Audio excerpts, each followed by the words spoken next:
What's your favorite part of this career? The interactions, like we talked about in terms of that piece, right? Coming into people's lives, helping them with whatever, knowing that I can help someone, it's really means a lot to me.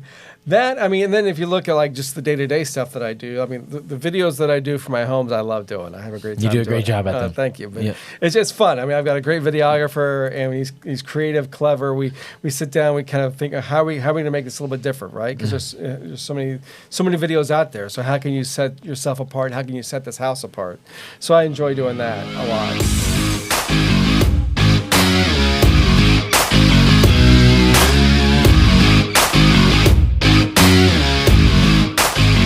Hello, you beautiful people, and welcome to Tampa Bay Unlocked, the podcast where we dive into the dynamic world of real estate and business in the vibrant Tampa Bay area. Join us as we sit down with top agents and industry leaders who share their insights, strategies, and stories of success. Whether you're a seasoned professional or just starting out, our interviews will unlock the secrets to thriving in one of Florida's hottest markets. Get ready to be inspired, informed, and motivated by the experts shaping the future of Tampa Bay. Tune in and let's unlock the wisdom from our next guest. I have the Ace of Allendale, an amazing neighborhood here in St. Petersburg, Brad Bohnert, who's done over $10 million in production this year, and we're very, very fortunate to have him here today. Brad, welcome to the show. Thanks for having me. It's a pleasure. There's so many fun things we can go down because we both come from a roller skating background. That's right. That's right. Yeah, absolutely. Right. Yeah. We're familiar with the microphone from back in our day. Absolutely. Yeah. We don't need to touch on that, but I just find that's an awesome commonality that we have. Well, welcome to the show, and I want to start out first going on your background a little bit because you started at HSN, which I think is an awesome background. But let's go a little. Before that, was there anything significant? Because what I really want to unpack is what careers do you think led up to your success in real estate? Just go back a little bit further, right? Yep. And when I was in college, I did the Disney college program, right? Did an internship with them. Worked on the grand opening of the Disney MGM Studios, which is now Hollywood Studios, and got my foot in the door there, and just had a great experience. I met a lot of different people. You learn how to think on your feet, right? When you're dealing with that caliber of a company on a major event like that.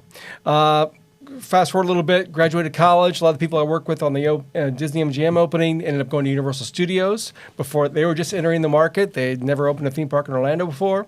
And so I got my foot in the door there and was able to take what was supposed to be a 3-month temporary gig and parlay that into 6-7 years of working in public relations, media relations, working on grand openings of their theme park as the initial theme park, the expansion into a full resort.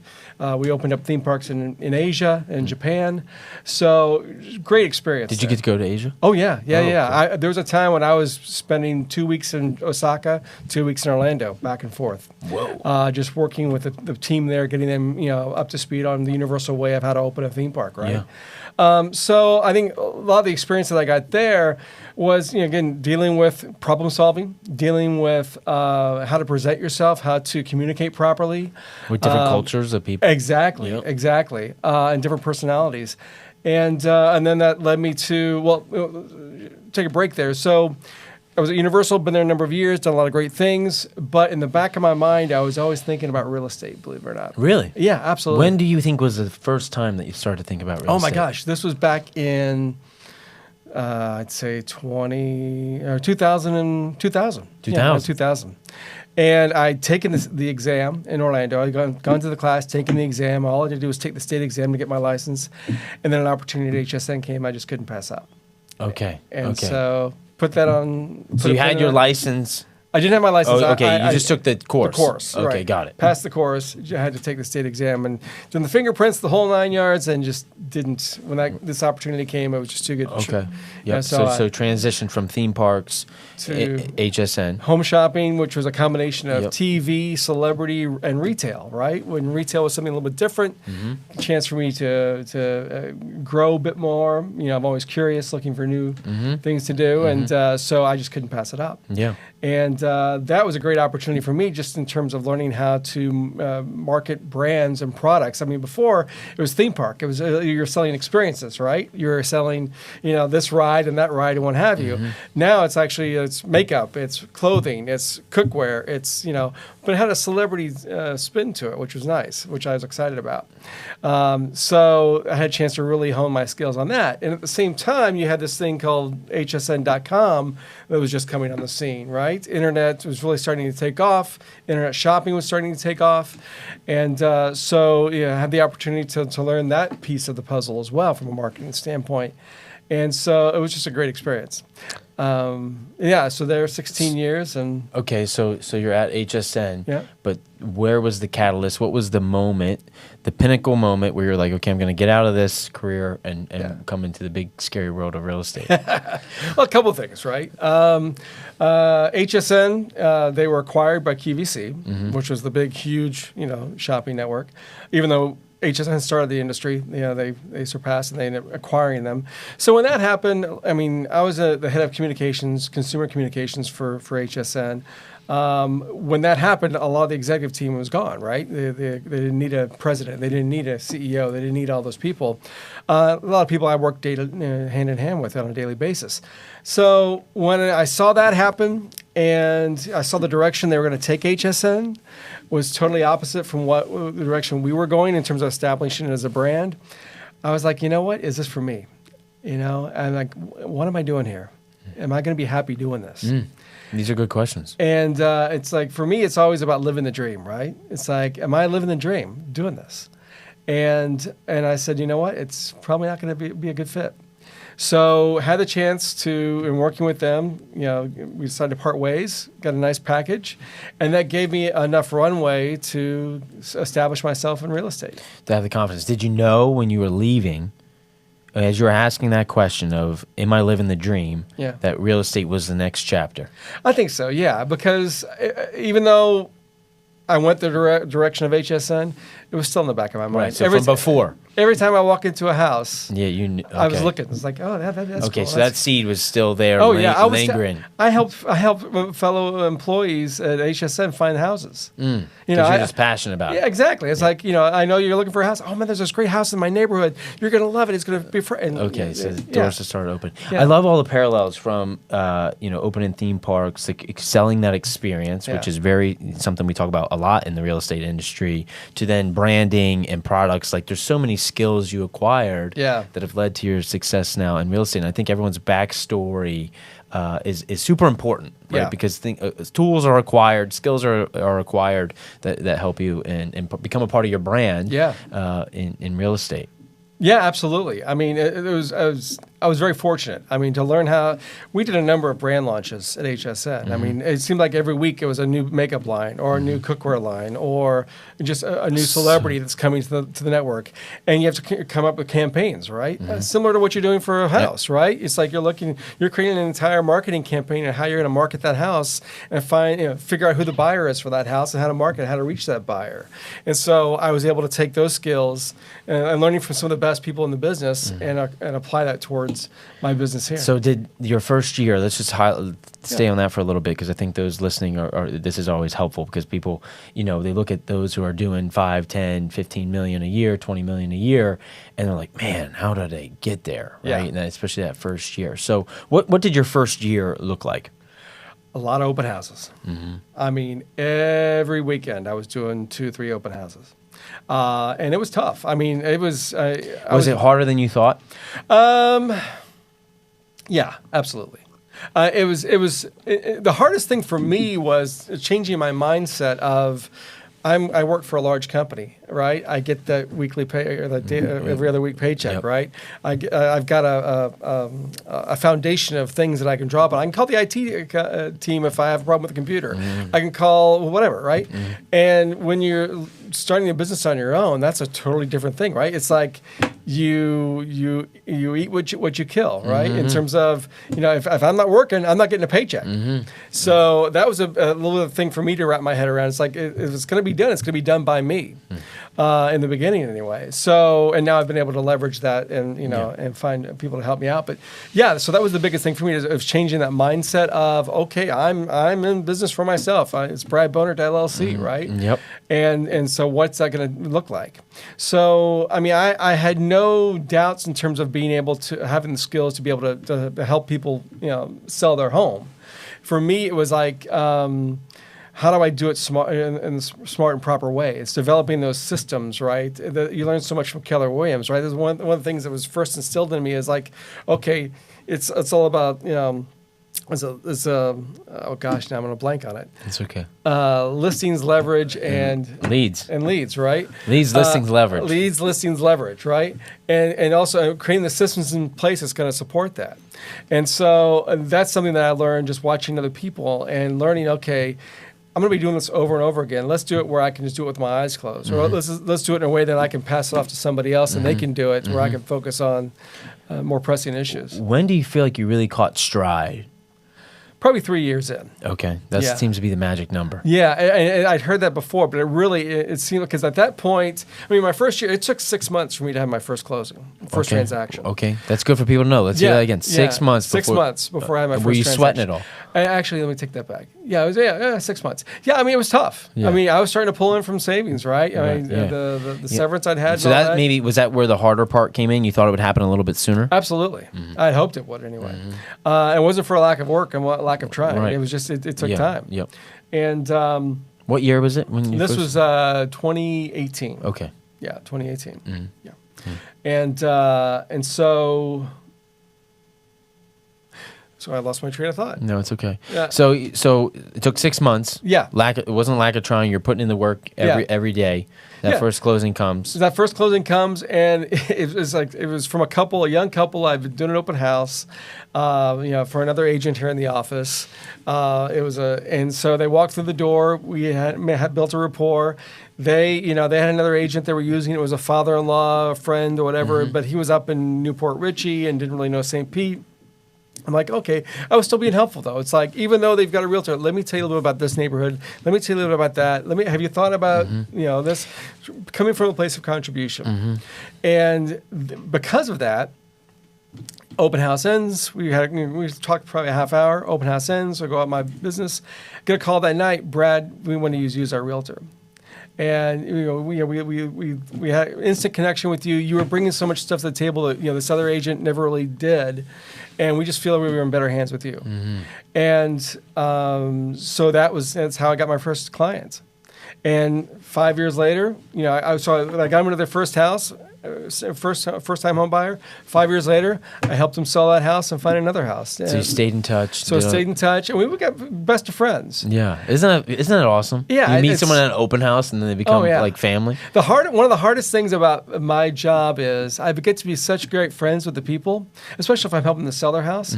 We become such great friends, and then they go and leave. They move out of state. It's like, oh, wait a second. Hold on a minute. Yeah, exactly. We've got this great relationship, and now I got to say, okay, see you later. Right. Yeah. The pros and cons of knowing so many people. Yeah, absolutely. So what happened in year 3 where you're like, oh, okay, this is working? I started getting referrals from past clients, and So this is 21 at this time? 21. Okay, so the market's hot. Yeah. It was, and it was interesting because, I mean, going into COVID, it was like, oh my gosh. What was going to first month or two is like, am I going to have to get back into public relations because how can you sell a house if you can't go outside your own house, right? Yeah, true. So that was scary. But it was about keeping the mindset. I mean, we had a great productivity team at the time. Michael Reedy, who's still my coach today.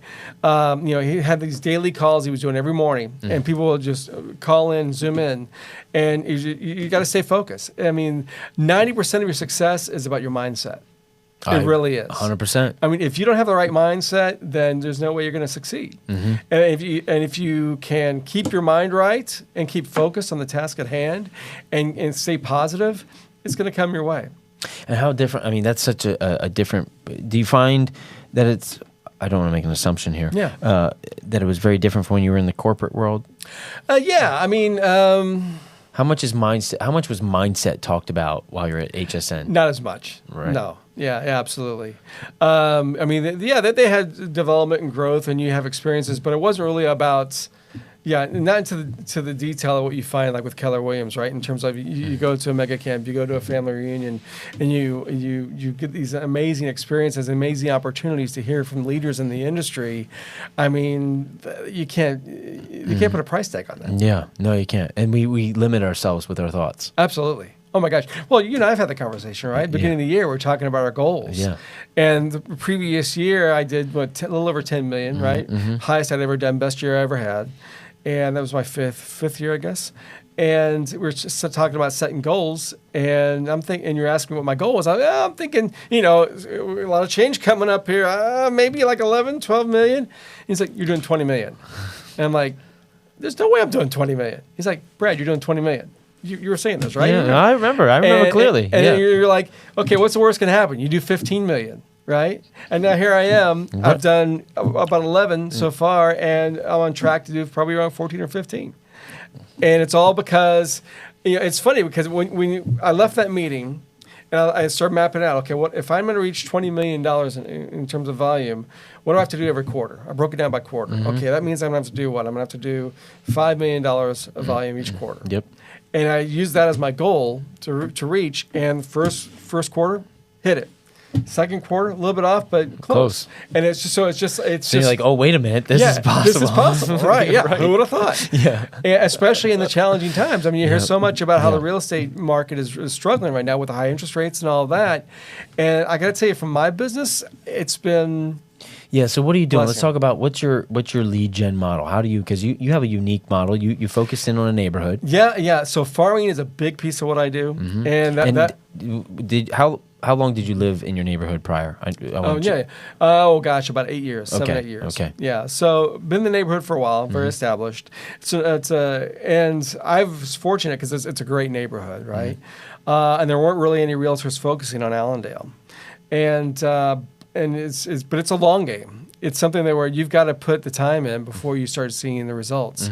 And it took me a good, I guess, year and a half, 2 years before I got my first listing in Allendale. Wow. But you were focused on it. I was focused on it. You knew that's where you wanted to be. From day one, it's like, okay, that's what I'm going to do. Yes. And it's funny because, I mean, looking back, I teach an Ignite class, and people ask me, if you could do one thing differently when you first started, what would it be? And I tell them, I would have picked up the phone and called my friends. I would have done more lead gen that way. I would have reached out to my sphere more. Because you were going against that. You were doing the open houses with the cold. Yeah, exactly. Which I saw success in, but it's a lot more grind, a lot more work than just calling people who already know you and are supporting you and want you to succeed. That's one thing I would have done totally different. But anyway, so I was doing like more passive stuff like open houses, like farming, to start building my business. And it's funny. It's all about layers when it comes to farming. That's one thing. What do you mean by that? It's not just one thing that's going to get you your business in a farm. It's not just doing postcards every month that's going to get you a listing in a farm. It's not just doing an event once in a blue moon. Or it's a lot of different things to keep yourself top of mind in your neighborhood. So what are some of those things that you do? Everything from a postcard that I'll do for every single listing that I get. I'll do postcards in terms of just listed. I'll do. Obviously, open houses. That's a price of entry. Yeah, it's a given. But I'll do a little bit different twist on it. I'll do a happy hour for the neighborhood. I'll do a sneak preview of the listing. 'Cause everyone's curious. Oh, what's this? I've always wanted to get inside this house and see what it looks like. Well, I'm going to invite the whole neighborhood in the night before it goes live on the MLS, so they're one of the first people inside. Love that. They can see it, Love right? that. Love it. And we'll have cocktails. We'll have music going. We'll really make it a special, fun event. So that's another thing that I do. But I got to tell you what, I've got a great golden doodle named So Dude. glad you. I was gonna. Good. I'm glad you went. Dude is awesome. He's my $1 million dog, because thanks to Dude, I got one of the highest price listings in my neighborhood because I'm out there walking the dog. I'm talking to people, and you're striking up conversations, getting to know your neighbors, getting to be friends. Oh, your dog is like my dog, kind of a thing. Yep. And there was a house one street over from where I live. I'll never forget. The dog's name was Tucker, and Dude and Tucker hit it off, and I got to know the owners of the house, and it just so happened they were about to put their house on the market. I missed that one. They went on the market with another realtor. But I kept in contact, right? I'd be walking the dog every night, and there's Tucker again. Everybody's having fun. Yeah, Well, walking past that other sign. yeah, and yeah, exactly. I could say something, but I won't. And so anyway, we kept in touch, and sure enough, 3 months later, didn't sell. Took it off the market. Decided to wait for a while, and I just kept in touch. And they called me up and said, "Brad, we're ready to go. We're ready to try again. We want to try with you." And it was like a $1.1 million listing. Amazing. But my highest at that time. Right. Amazing. And as soon as after I got my foot in the door. Thank you, dude. Yeah, thank you, dude. Right? He got a nice big steak that night. But once I can get my foot in the door, I knew I could sell the house. I knew I could do what it takes to find the buyer to do whatever. It's just the hardest, not the hardest thing, but one of the biggest. A lot of time I spend is on where's that next lead coming from, right? Mm-hmm. And that's a lot of people don't realize in the real estate industry. It's not just about selling homes and all. It's about selling yourself and finding those leads and finding those people to help. Yeah, some agents have a struggle with that. Yeah. They wear the secret agent cape. Yeah, right. Yeah, right. Exactly. They hide behind as they're a secret agent because of branding themselves. But you've done such a good job of that. So when did Ace of Allendale? How did that strike? That's something I was having a conversation with my coach about, Michael. And, we were talking about, I was trying to figure out ways to differentiate myself, right? And I said, well, I'm your Ace in Allendale. Hey, Brad, if you're going to sell your house, call the Ace in Allendale. And Michael's like, no, you're the Ace of Allendale. Oh. It's like you're the ace of, not just ace. You're not just looking. And I just light bulb, right? So I started taking that and playing with it. It's like Ace of Allendale, poker, gambling, playing cards. So I did a great drop off, and it's a deck of playing cards. Every single playing card has the KW logo and my face, my face on it, my phone number, my name, right? And then you look at the cards themselves. On the aces is a big headshot of me. And so I did that with a nice case and a nice box, and I really made it special. And I did a drop off in about 150 homes. Wow. And the response I got was amazing. I bet. I mean, people were posting on their social channels. Oh my God! Look what my realtor in my neighborhood just dropped off. This guy's wow! Can you believe it? Right. Yeah. But it's funny and it's good. Yeah, it's like exactly. and it's a good gift. But it's about staying top of mind. Yep. So a lot of people will use a magnet, right, with football schedules and all that, which is great. But I wanted to come up with something different that I know they're going to hold on to. Yep. I was trying to picture, who's that couple that may be on in years and they're sitting around playing gin with their friends. They pull out the playing cards and there's Brad, right? Well, in that deck of cards, people know where their deck of cards are. Yeah, right? exactly. Whether it's in the junk drawer or wherever it's at. But right, if they ever need it, they go, okay, go find the deck of cards. Absolutely. And there you are. Yeah. That was great thinking. Yeah, thanks. Yeah, that was cool. But it's about layers, right? Yep. So, and another thing I will do is, like, for example, when it comes to daylight savings time, every November, you set your clocks back, right? I will do a door hanger with a 9-volt battery saying, hey, daylight savings time's coming up this weekend. Don't forget to set your clocks back. And also, don't forget to check, your batteries and your smoke alarm and your carbon dioxide monitor. Here's a battery to help you out just to get you started. Yeah, that's huge. If there's anything else I can do for you, give me a call. That's huge. And I've gotten to listing appointments, and it's been sitting there on the table. So I know that it's again, it's not because you're coming from a place of servitude. Yeah. Right. Yeah. You're like, how can I help? Absolutely. And you know what? That 9-volt. How many times do you think that 9-volt battery did go in another smoke alarm or carbon? Yeah, absolutely. Because the 9-volt batteries you don't always keep around. Right? Exactly. So that I love that, and I think about your branding experience from HSN and creating an experience from Disney, and then you look at what you're doing within a neighborhood, and you're making your own amusement park, right? In your neighborhood. Yeah, sure. Yeah. That's a good point. With the cards and doing everything you do, and just walking around and being that you're a character in people's lives, and they know, right? And you're branding yourself well. Yeah, so, people say I'm a character. That's for sure. Well, but we all are, right? Yeah, this is like a little high level, but we're all characters in people's lives in the way that we show up, right? Yeah. People look at us in a certain role that we play, right? Whether it's your husband, your dad, you're an uncle, you're the realtor, you're whatever, right? We all have these roles that we play. Yeah. And branding yourself and being in a niche is super powerful. Yeah. And you're doing it really well. Well, thank you. Yeah, I love what I do. And it's interesting because growing up as a kid, I mean, my dad was in sales. He was a salesman. What did he sell?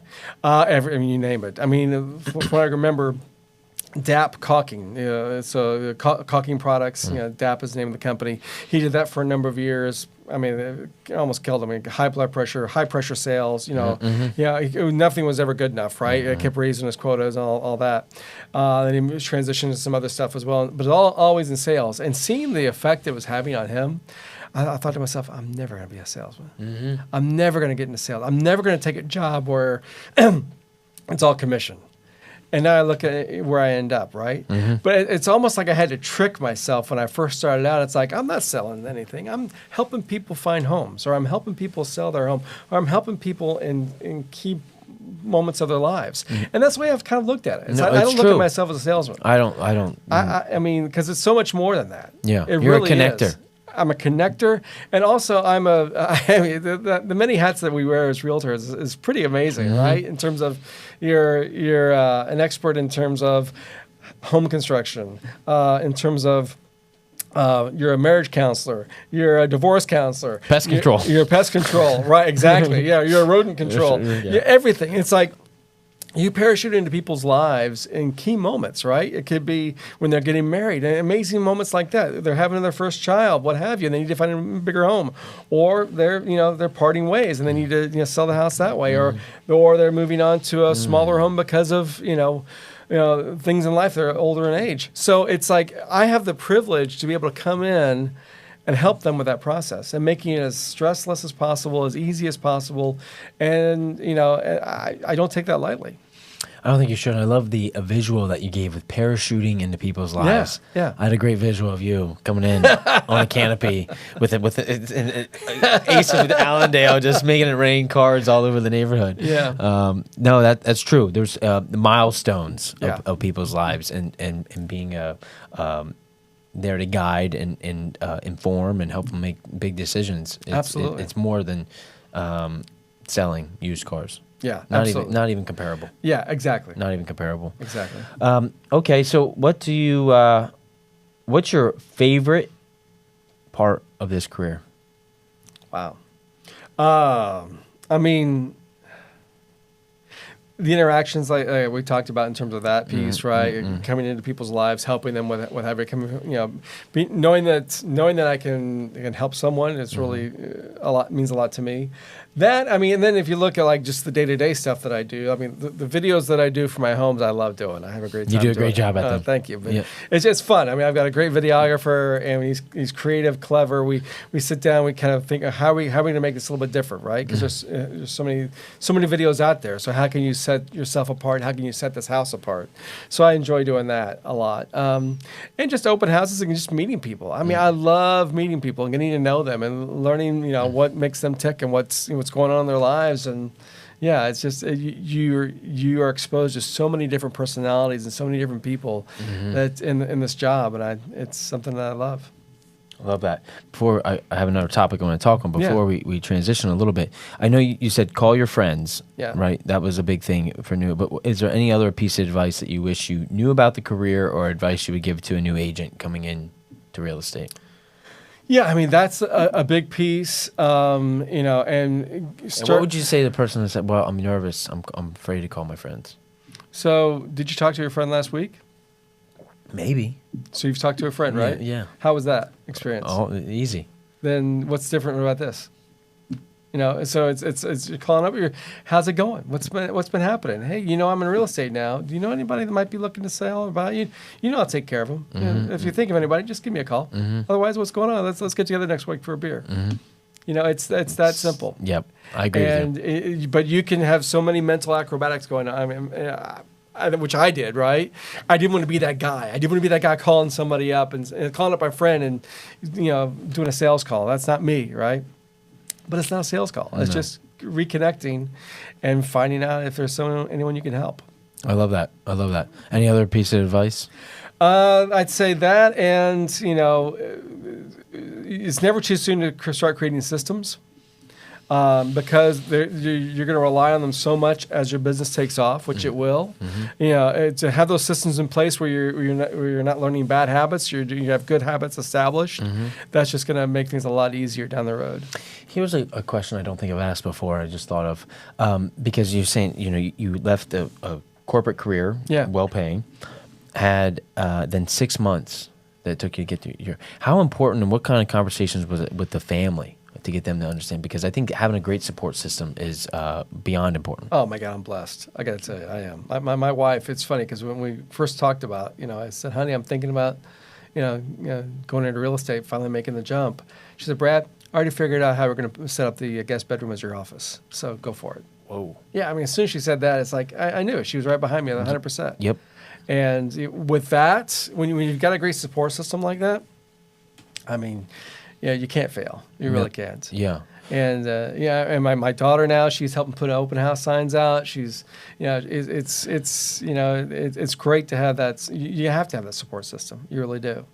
I mean, I'm blessed. No, it's good. I think it's something I want to highlight more in people because everyone has, some type of support system that they have. I remember a conversation having with Monica Crawford talking about calls to her mom when she wanted to quit. Just like those types of things and those people in your life help you. Because 6 months in, I'm sure you face some doubt. Oh my gosh, yeah, and it's hard because when you're doing an open house every single weekend, it's like think of the stuff you're missing out on, right, with the family. Yeah, and they've got to be understanding, and you've got to, so you have to plan your life accordingly. But it can be tough. It really can. And I still rely on them today. It's like I did a postcard for a couple of sales I had in Allendale, and I was working on the copy, and I have a marketing background, so I feel like I have a pretty good handle on it.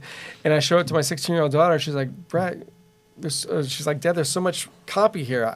Why make it simple? I'm just going to glaze right over. I'm not even going to read it." That's something I would say. Yeah, I love that. And it's like she's right. Yep. And so it's great to be able to rely on them for that. Yeah, collaboration. Exactly. And you're helping her learn too, like in the process. Yeah, right? yeah. Because she's gonna share stories of I helped my dad in these marketing things, and what does that lead to for her? The ripple effect of that. Absolutely. Of you showing up as a leader, not only in your community but in the family and growing the business. And what I hope is that she'll take from this too is that there's many different directions you can go in life, and just because you go in one direction now doesn't mean that it might totally change 20 years from now, right? And to be open to that and to embrace that and, again, follow your dream, keep living the dream, right? And right. When you have that little whisper in the back of your head, it could grow into to something. That's why I think it's always important to start with that background, because it's cool to see how, for you to have that thought and then go through a whole career. Yeah. And then it blossoms, and now you become the Ace of Allendale, and it's look at the sky is the limit for you. You're absolutely. Keep growing. Yeah. What? So talking about the area a little bit, you've been a native here. How long have you been in St. Pete total? 24 years. Okay. Yeah. So you've watched a lot of change. Oh yeah. Right in the greater Tampa Bay area, a lot of things are happening. I mean, what do you think the trajectory is for us, and do you talk about that at all with people? Yeah, I mean, sky's the limit. I mean, really. You look. I think back when we first came from Orlando, right? When we first moved over here for HSN, we were trying to figure out. We were trying to get our bearings. Do we live in Tampa? Do we live in St. Pete? And so many, when we were trying to figure that out, we were talking to people in Tampa. They're like, "Oh yeah, you live in Tampa. You go die in St. Pete." Oh, that was St. Pete was known as Heaven's Waiting Room. It was where everybody retired and went to die and what have you. Right? There's nothing to do there. And when we first moved here, it was like, yeah, okay, the streets roll up at 5 o'clock, the sidewalks roll up at 5. There's nothing going on at night. But to see that transition, I mean, it's amazing. It took a good. Well, when we were here for a good 5 or 6 years before you started to see that along Beach Drive, right? And to see those restaurants go into play, and to see that slowly make its way up Central, and to see Sundial, and to see all of that come to light. And now you've got these amazing condo towers that are going in. It's exciting to be a part of it, because I think that St. Pete still has some of that small town aspects to it, and not in a negative way, but just see where the growth trajectory, where we're going now, especially with the Rays and that big development that's taking place, 88 acres right in the middle of downtown, that's going to be completely redeveloped over the next 20 some odd years. I mean, it's going to be amazing to see. So I think there's so much opportunity. You see major companies like Foot Locker coming. They just announced they're going to bring their headquarters here.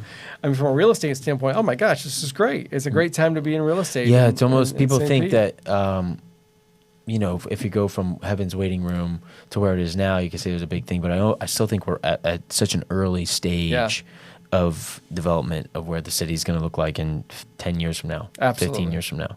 It's Absolutely. fun. It's fun to be a part of. You're right, in terms of growth. Yeah. It's a great place to be. Yeah. Yeah.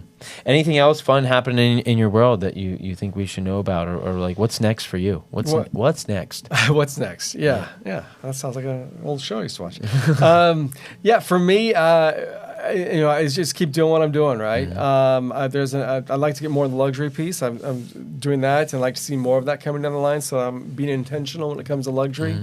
That's just one area that I'm looking to focus on in the future, and we'll see what happens. I love it. I love it. What's the best way for people to get in touch with you? Yeah, really, best thing is text me, call me, 727-433-4605. Boom, boom, boom. Yeah. And if they're still with us, Brad, what should they comment in the comments below? Keep living the dream. Keep living the dream. Yeah. I love it. I love it. This was great, and your story's amazing. Thank Keep you. doing what you're doing. Yeah, It's thank you. amazing. And appreciate you for being here. I appreciate you, brother. Yeah, this was awesome. All right, thanks. Yep.